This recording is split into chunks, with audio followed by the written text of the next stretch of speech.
Bonjour à tous, bienvenue à cette troisième session qui sera consacrée à la question de l'accompagnement de l'émergence des maisons de santé sur le territoire.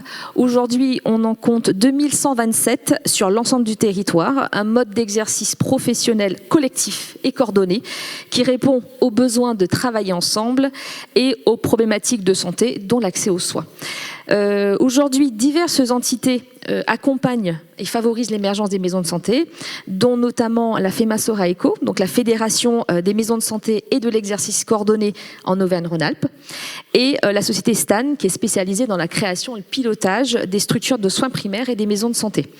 Bienvenue à tous les deux. Je vais peut-être d'abord céder la parole à Mehdi. Vous êtes ostéopathe à Pont-Évêque, en Isère, et vous avez cofondé STAN, qui est devenu une société à mission en 2021.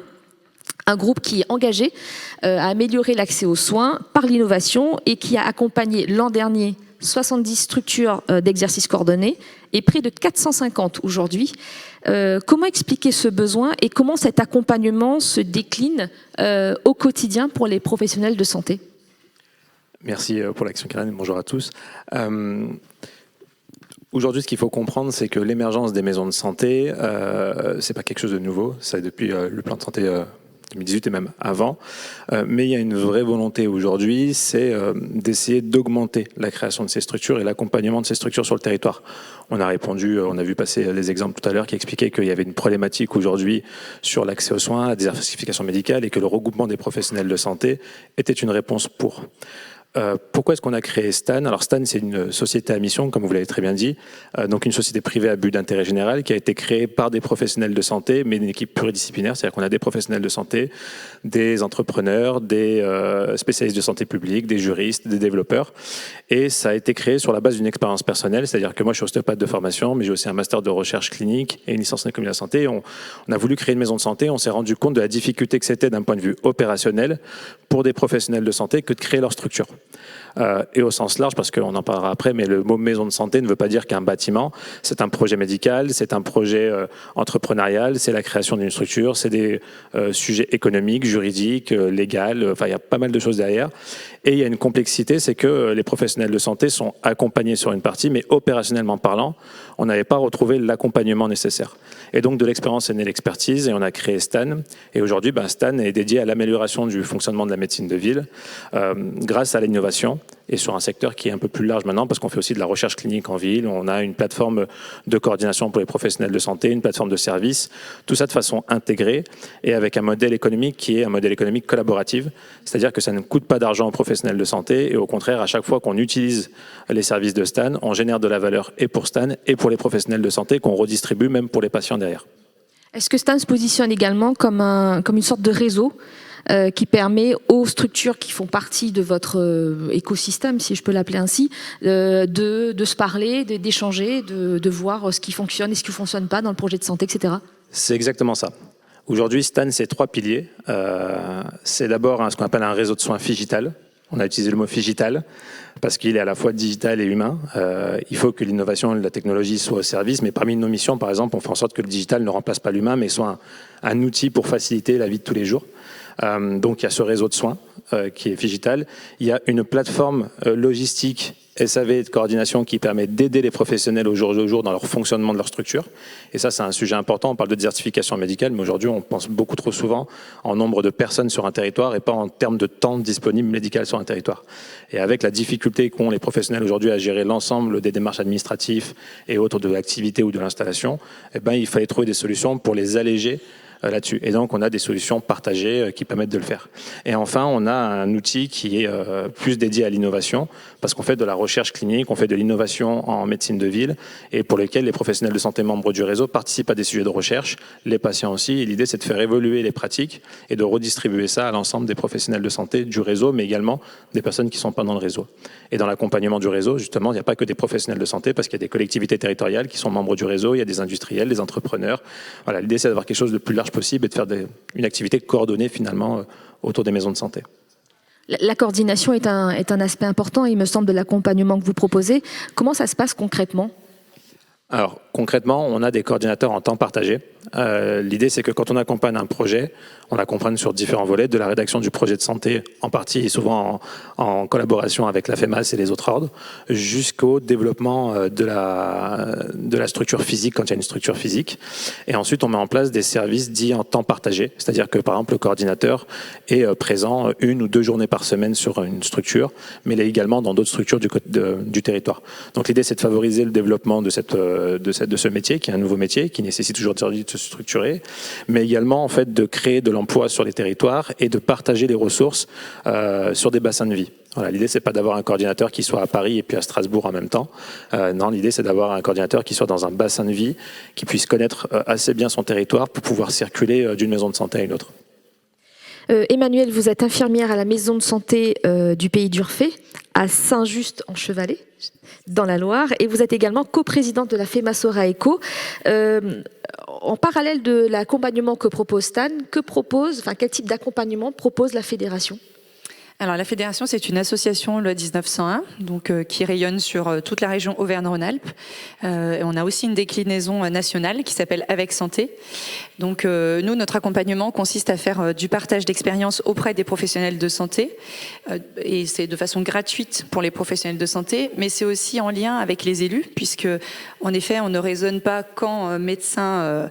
Le désert médical me fait saigner les oreilles, moi personnellement, parce que je pense que si on parle que de médecins, en fait, on se trompe complètement, parce qu'en effet, une prise en charge, ce n'est pas que le médecin, et d'ailleurs, s'il est tout seul, il peut pas faire grand-chose, et le patient, il n'est pas satisfait non plus de la prise en charge. Donc, quand on parle de désert médical, à mon avis, là aussi, on fait une erreur.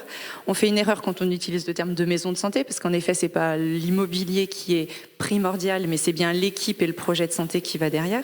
Donc, en fait, nous, la fédération, on est là pour guider, pour sensibiliser, que ce soit les professionnels de santé à l'exercice coordonné ou les élus aussi, à quels sont leurs rôles parfois dans l'accompagnement des projets. On fait aussi, donc, en lien avec l'ARS, on organise une formation pour les coordinateurs justement de ces structures d'exercice coordonné, puisqu'on va parler de structures d'exercice coordonné et non pas de maison de santé forcément. Pour autant, voilà, on parle aussi de CPTS, on parle d'équipes de soins primaires. Enfin, voilà, c'est tout l'écosystème qui est l'accès aux soins en fait qu'il faut prendre en compte. Donc nous, on est là en soutien, on est là en accompagnement. On n'est pas des experts, hein, on est des gens qui sont tous les jours au travail aussi auprès de nos patients, mais qui avons un réseau en effet en termes d'accompagnement. Alors ça peut être avec Stan, mais c'est aussi beaucoup avec les ARS, avec l'assurance maladie, avec la région pour certains sujets notamment, puisqu'on travaille là depuis peu sur le groupement d'employeurs avec la région qui a été mis en place, qui peut être aussi un système très intéressant, hein, parce que quand on parle de maison de santé, on a aussi tendance à parler de libéraux, mais il y a aussi tout le système salariat, et tout ça n'est pas à négliger en fait. C'est vraiment tout ce florilège de possibilités qui rend un accès aux soins à nos usagers de qualité. Et nous, fédération, voilà, on est là pour décortiquer, pour aussi rendre un peu plus accessible qu'est-ce que ça veut dire cette organisation, parce que derrière, en effet, le disait Mehdi, c'est toute une lourdeur administrative et parfois une crainte, parce qu'il y a beaucoup de craintes aussi des professionnels de santé, où on entend encore parfois que ça peut être contraignant, et on a bien vu tout à l'heure avec les collègues qui se sont exprimés, la contrainte, ça fait peur, ça fait pas venir, ça fait peur, ça fait fuir. Donc il faut qu'on leur explique qu'il y a pas de contraintes, mais qu'il y a des enjeux à travailler de façon coordonnée et qu'il peut y avoir aussi des délégations de tâches. Il y a quand même tout ça qui a été mis en place, hein, avec d'autres professionnels qui peuvent aussi avoir des actions dans certains champs. Et pour reprendre aussi le propos de Mehdi qui expliquait que c'est pas forcément le nombre qui compte, mais le temps médical qui est rendu au patient. Et nous, on est complètement d'accord avec ça. Le temps médical, il peut être partagé, et plus il est partagé, plus il est rassurant. Et dans la consommation de soins, on se rend compte que si on est plusieurs professionnels à prendre en charge un patient, le patient est rassuré et il consomme moins de soins, et on l'éduque, parce que ça aussi, c'est tout un sketch, l'éducation du patient autour de la consommation de soins et ce qu'il peut faire lui-même pour lui-même. Rappelez-nous le nombre de maisons de santé qui sur le territoire Auvergne-Rhône-Alpes. Alors sur Auvergne-Rhône-Alpes, on est à 305 maisons de santé labellisées, donc labellisées par l'ARS, pardon, excusez-moi. Et on est à 200 maisons de santé qui ont signé le conventionnement avec l'assurance maladie, donc qui s'appelle l'ACI et qui permet d'obtenir des fonds pour mettre en place cette coordination et donc du coup de pouvoir recruter en effet des coordinateurs de soins primaires, d'exercices coordonnés et du coup de faciliter certaines tâches et certains projets. Parce que derrière les maisons de santé, il y a en effet ce que les usagers attendent, le soin, l'accès aux soins, mais il y a aussi toute la prévention, toute l'éducation thérapeutique. Et ça aussi, les nouvelles générations, elles ont parfois envie de s'occuper de tout ça pour éviter qu'à la fin, on ait des pathologies très lourdes, chroniques, complexes, etc. Donc si on traite mieux le avant, on a un peu moins besoin de traiter le après. Et du coup, la coordination, elle est aussi là pour ça et pour aider toute cette organisation. Concrètement, moi, professionnel de santé, je veux créer une maison de santé. Est-ce que je viens vous voir avec mon projet de santé ou est-ce que je viens vous voir en vous disant, voilà, j'ai ce projet, aidez-moi à le faire? Est-ce que c'est surtout ce type de profil que vous avez ou vous avez des gens qui sont vraiment bien engagés dans un projet de santé, dans une réflexion que vous allez accompagner par la suite? Comment ça se passe? Les deux. Les deux. Aujourd'hui, vraiment, il y a les deux possibilités et il faut encourager les deux possibilités. C'est-à-dire que parfois, on a des professionnels de santé qui sont déjà structurés, qui travaillent déjà ensemble depuis quelques années, qui se connaissent bien sur le bassin et qui veulent aller plus loin dans leur pratique coordonnée et du coup se rassembler. Mais on a aussi beaucoup de professionnels, on a parlé tout à l'heure avec nos jeunes internes médecins qui vont s'installer, qui n'ont pas l'habitude, qui ne connaissent pas le projet, mais qui ont une ambition, c'est d'exercer de façon coordonnée, ensemble et en équipe. Et eux, il faut les accompagner parce qu'aujourd'hui, mûrir un projet de structure de soins coordonnée en équipe, ensemble, ça se travaille. On n'arrive pas tout de suite avec l'idée de ce qu'on va faire, comment on va le développer, où est-ce qu'on va le développer. Donc il faut interroger le territoire, il faut échanger avec les professionnels qui sont déjà sur le territoire, il faut échanger avec les structures déjà existantes. Et c'est là où les structures comme la FEMAS sont extrêmement intéressantes parce qu'elles permettent d'avoir un retour d'expérience sur la construction de ces projets. Et ensuite, il faut les accompagner. Mais une fois qu'on les accompagne, ce qui est important, c'est de ne pas les laisser à la porte du théorique. C'est-à-dire qu'au bout d'un moment, les professionnels de santé qui sont déjà installés ou qui souhaitent s'installer, ils ont besoin d'être accompagnés aussi sur du concret, c'est-à-dire sur de la mise en place, pour passer de l'idée à la mise en place opérationnelle. Et donc un projet de santé, c'est un projet qui est rédigé sur un papier, qui a une envergure, mais ensuite il faut le mettre en place. On parlait tout à l'heure des assistants médicaux, de la délégation, rien que ça c'est un sujet parfois. Comment je mets en place ma structure? Est-ce qu'il faut un cabinet exprès pour mon assistant médical? Est-ce que je vais travailler avec lui tous les jours, une seule journée? Comment je le rémunère? Comment je l'engage? Il y a toutes ces choses-là qui sont importantes. Et quand on est des élus ou une collectivité, il faut savoir que c'est vraiment un enjeu pour vous d'accompagner les projets sur ce versant-là aussi. Très souvent, et comme tu l'as dit, on a l'idée de la maison de santé avec un bâtiment. Mais en fait, ça va beaucoup plus loin. Il faut les accompagner sur la création de la structure, au sens large, au sens de la réflexion à la fois théorique, mais aussi pratique. Justement, parlons des élus. Donc, Emmanuelle, vous êtes également première adjointe sur votre commune. Comment les élus peuvent aider et accompagner l'émergence des maisons de santé, mais peut-être pas que, sur le territoire? Alors en effet, donc mon volet élu me permet aussi de parler aux élus. Je comprends leurs inquiétudes et leurs difficultés. Alors pour revenir aussi rapidement sur comment les gens peuvent arriver vers nous, en effet c'est des professionnels de santé, mais c'est aussi des élus. Et c'est très important d'aller expliquer aux élus que parfois certains arrivent en disant on a écrit un projet de santé, est-ce que vous êtes d'accord avec ce qui est fait? Et en fait c'est pas possible, les élus ne peuvent pas écrire de projet de santé. Ils sont facilitateurs, comme nous en tant que fédération, on se qualifie d'être facilitateur parce que on va amener de l'information et de l'organisation et de la vulgarisation aussi de ce que c'est qu'un projet de santé et un exercice coordonné.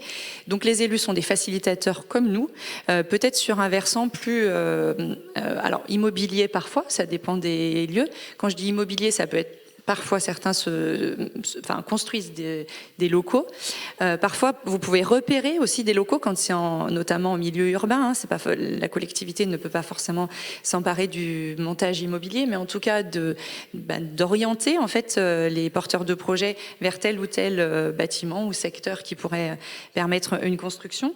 C'est aussi aller voir peut-être les professionnels déjà en place pour leur expliquer qu'en effet la maîtrise de stage, on en a parlé tout à l'heure, c'était un levier très important important. Donc peut-être essayer de stimuler les professionnels en place. Et quand je dis les professionnels, c'est encore une fois, c'est le pluripro qui est important, le stage pluripro, parce que la maîtrise de stage, on est encore une fois, s'il y a que des médecins, ils vont voir l'aspect médical, mais pas l'aspect équipe. Et donc ça, c'est aussi important de les stimuler. Ça peut être parfois aussi des moyens qui sont donnés. Alors, quand je dis des moyens, ça peut être quand on est dans une zone un petit peu éloignée, mettre en place une salle qui permette de faire de l'accès aux soins non programmés ou urgents. Quand on est loin, par exemple chez nous, dans notre maison de santé, on a une salle qu'on a appelée de petite urgence qui nous rend service quand on a des petites urgences à traiter. C'est aussi rendre l'accueil sur le territoire intéressant et attractif à travers peut-être des fois des logements, des studios pour les jeunes qui viennent en stage sur des territoires qui sont un peu éloignés des lieux de formation. Nous, c'est le cas, ce qui fait qu'en effet, on a tout le temps des stagiaires parce qu'on a la capacité de les accueillir.